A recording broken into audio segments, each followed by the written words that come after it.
Assalamualaikum warahmatullahi wabarakatuh. Saya Jumsia dari program studi akuntansi syariah 2. Oke, pada kesempatan kali ini, pada video kali ini saya akan sedikit membahas mengenai analisis permintaan dalam Islam. Nah, yang akan menjadi pembahasan kali ini yang pertama adanya pengertian permintaan dalam Islam dan hukum permintaan. Yang kedua ada faktor-faktor yang mempengaruhi permintaan.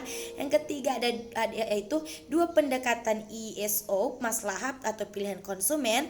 Yang keempat ada efek berkah pada pilihan optimal. Yang kelima adalah efek substansi dan efek pendapatan dari perubahan harga.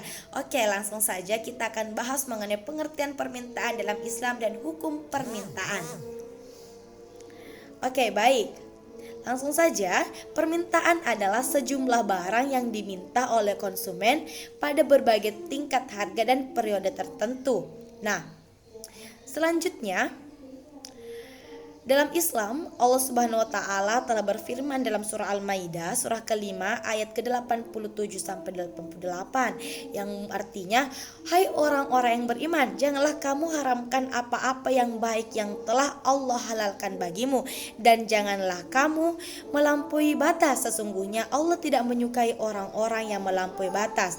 Dan makanlah makanan yang halal lagi baik dari apa yang Allah telah rezekikan kepadamu, dan bertakwalah kepada Allah dan berimanlah kepadanya."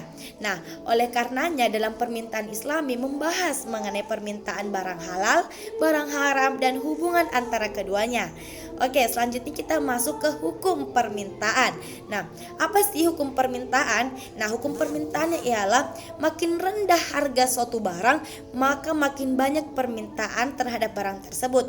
Dan begitu pula sebaliknya, makin tinggi harga suatu barang, maka makin sedikit permintaan terhadap barang tersebut. Nah, permintaan Islam bertujuan untuk mendapatkan kesejahteraan atau kemenangan akhirat yang biasa kita sebut dengan falah. Nah, selanjutnya ada faktor-faktor yang mempengaruhi permintaan. Yang pertama ada harga barang yang bersangkutan, yang kedua ada harga barang yang lain yang terkait, yang ketiga ada pendapatan konsumen, yang keempat ada ekspektasi, yang kelima adalah maslahah. Nah, selanjutnya ada dua pendekatan YSO, maslahah yang biasa kita sebut dengan pilihan konsumen. Nah, yang pertama ada pendekatan maslahah marginal. Pendekatan ini didasarkan pada pandangan bahwa manfaat ataupun berkah atas suatu kegiatan konsumsi bisa dirasakan dan diukur oleh konsumen. Yang kedua ada pendekatan iso maslahah. Pendekatan yang kedua ini didasarkan pada pandangan bahwa maslahah terutama berkah hanya bisa dirasakan namun tidak dapat diukur seberapa besarnya konsumen.